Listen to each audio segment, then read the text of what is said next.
Hello everyone, I am Sapna Thakur and welcome back to APC academy. आज 11 अप्रैल को PGT physics का exam हुआ। हम डिस्कस करने जा रहे हैं पेपर 1 में पूछे गए करंट अफेयर एंड जीके का पोर्शन। इस सीरीज में हमारा जो फर्स्ट क्वेश्चन हमसे पूछा गया था that was which of the following was India's correct GDP growth in 2024 as per the first advance estimates released by National Statistical Office in January 2023। और हमारा राइट ऑप्शन होना था option number B 7.3%। Next question हमारा था which article of Indian constitution says that the strength of cabinet shall not be more than 15% of states legislature strength. Right answer हो जाएगा हमारा option number D, यहाँ पर article 164। यहाँ तो हमसे आर्टिकल पूछा गया है, अगर हमसे अमेंडमेंट पूछा होता तो 91st अमेंडमेंट जो हुई थी वर्ष 2003 में, उसके द्वारा ये ब्रैकेट लगाई गई थी कि संसद में तथा विधानसभा में जो मंत्री हो सकते हैं वो कुल सदस्यों के संख्या के 15% ही मैक्सिमम हो सकते हैं। अगर हम अपने नेक्स्ट क्वेश्चन देखें, नेक्स्ट हमसे पूछा गया था identify the number of women elected in Madhya Pradesh assembly elections in November 2023 from the following. और राइट ऑप्शन हमारा होगा ऑप्शन नंबर ए 27। और जो 21 था वो 2018 में 21 विमेन एमएलए वहां चुनी गई थी। वर्तमान में जो लेटेस्ट हुए तो उसमें चुनी गई हैं 27 विमेन एमएलएस। नेक्स्ट क्वेश्चन हमारा था, उससे पहले हमारी एकेडमी में 60 डेज़ का हम क्रैश कोर्स शुरू कर चुके हैं एचपी टैट के लिए। 10 अप्रैल से इसकी जो लाइव क्लासेस हैं वो हमने शुरू कर दी हैं। 3 दिन के फ्री डेमोज आप उसमें अवेल कर सकते हैं हमारी तरफ से, और जो भी इंटरेस्टेड स्टूडेंट्स हैं वो हमें दिए गए नंबर पर कॉन्टैक्ट कर सकते हैं। अगर आप ये कोर्स बाय करते हैं, इसके तहत ही हम आपको 25 से 30 free of any cost mock test भी प्रोवाइड करवाएंगे। साथ ही में फुल कोर्स की फीस क्या रहेगी, 4500 ओनली। पूरे कोर्स की रहने वाली है आपके लिए फीस। आगे चलते हैं। नेक्स्ट क्वेश्चन जो हमसे पूछा गया था that was the writer of which Indian state got Jnanpith award in 2023। अब 2023 में उस राइटर का नाम था दामोदर मौजो और वो बिलोंग करते थे गोवा राज्य को। कोंकणी भाषा के लिए उनको ये पुरस्कार दिया गया था। अगर हम अभी वर्तमान की बात करें, 2024 में किसको मिला, 2 पोइट्स को दिया गया है। एक तो गुलजार साहब और उनके अलावा द वेरी फेमस जो गुरु है रामभद्राचार्य जी, उन दोनों को मिला है इस वर्ष का जो ज्ञानपीठ अवार्ड है वो। पिछले वर्ष का मिला था Damodar Mauzo from Goa. Next question हमारा था the Arjuna award 2023 in squash is given to. Option number A होगा राइट आंसर, हरिंदर पाल सिंह संधू। ये होना था हमारा सही जवाब। अगला क्वेश्चन हमारे पास है which of the following cities of India is in list of top 10 cities as per Swachh सर्वेक्षण इंडेक्स 2023। और दिए गए ऑप्शंस में से ऑप्शन नंबर सी होना था राइट आंसर। टॉप 10 जो सिटीज थी उसमें पुणे का रैंक था 10th। फर्स्ट रैंक किसका था, फर्स्ट पर थे Indore and Surat. Next question हमारे पास है ज्योग्राफी से, identify the river which is a tributary of Indus river from the following. दिए गए नदियों में से कौन सी नदी सिंधु नदी की एक सहायक नदी है। और हमारा राइट ऑप्शन होगा ऑप्शन नंबर बी सतलुज। जो कोसी रिवर है और जो गंडक रिवर है वो किसकी सहायक नदियां हैं, वो गंगा नदी की सहायक नदियां हैं। मेघना रिवर जब पद्मा और जमुना बांग्लादेश में मिलती हैं तो उनका नेम चेंज हो जाता है और वो बन जाती हैं मेघना। पद्मा और जमुना कौन सी रिवर्स हैं, आपकी गंगा और ब्रह्मपुत्र।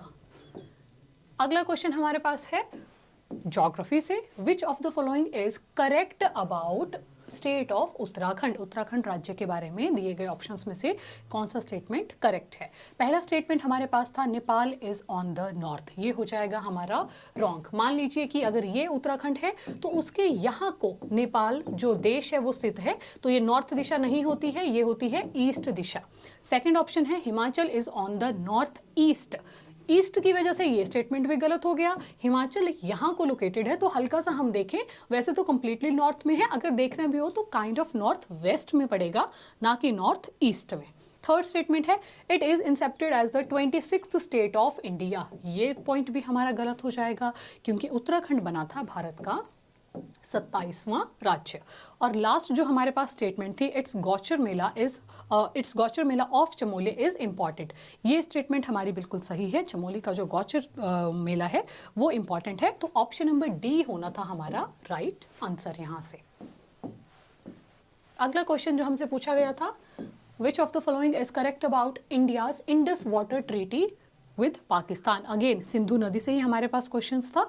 और क्या इसके क्या ऑप्शंस थे? पहला है इट वाज साइंड ऑन सितंबर 15, 1960। ये हो गया रॉन्ग क्योंकि ये साइन हुई थी 19 सितंबर 1960 को।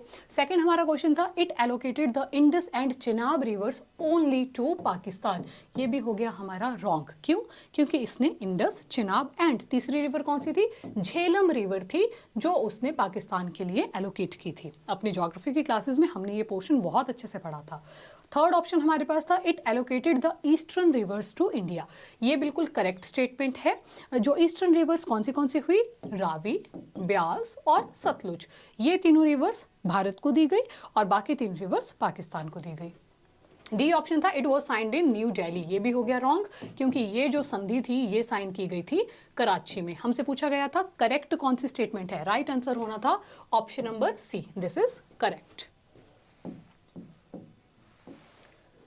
आगे वाला क्वेश्चन काफी ब्लर है, मैं आप लोगों के लिए पढ़ देती हूँ। ये क्वेश्चन है which of the following is correct about Indonesia. इसमें पूछा गया है कि इंडोनेशिया के बारे में कौन सा स्टेटमेंट राइट है, और राइट स्टेटमेंट होगा ऑप्शन नंबर बी। बी में लिखा गया है it became independent from Netherlands, which is absolutely right. Dutch भी हम उनको कहते हैं। उस देश से आज़ाद हुआ था इंडोनेशिया। कब हुआ था इंडिपेंडेंट? In the year 1945।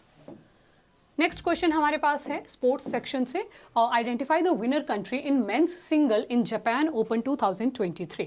और यहाँ पर हमारा राइट आंसर होगा ऑप्शन नंबर ए, डेनमार्क। डेनमार्क था मेंस सिंगल जापान ओपन का विजेता। नेक्स्ट हमारे पास मैच द फॉलोइंग करने को क्वेश्चन था।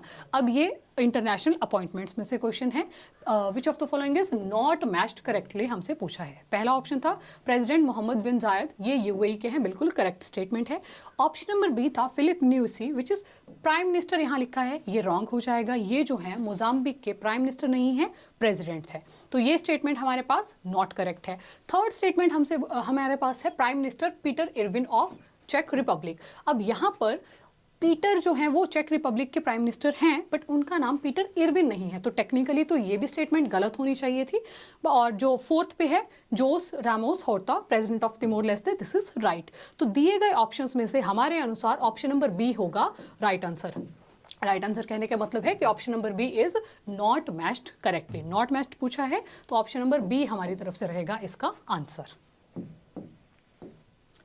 नेक्स्ट हमसे पूछा गया है which of the following polymer is used in manufacturing of paints. Option number B हो जाएगा राइट आंसर, ग्लिप्टल।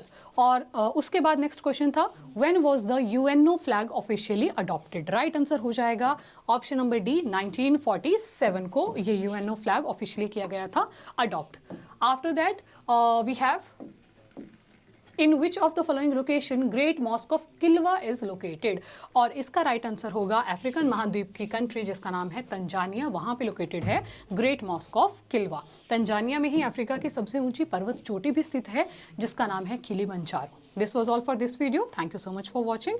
अगर वीडियो अच्छे लगे हमारे चैनल को लाइक करें, शेयर करें और सब्सक्राइब करें।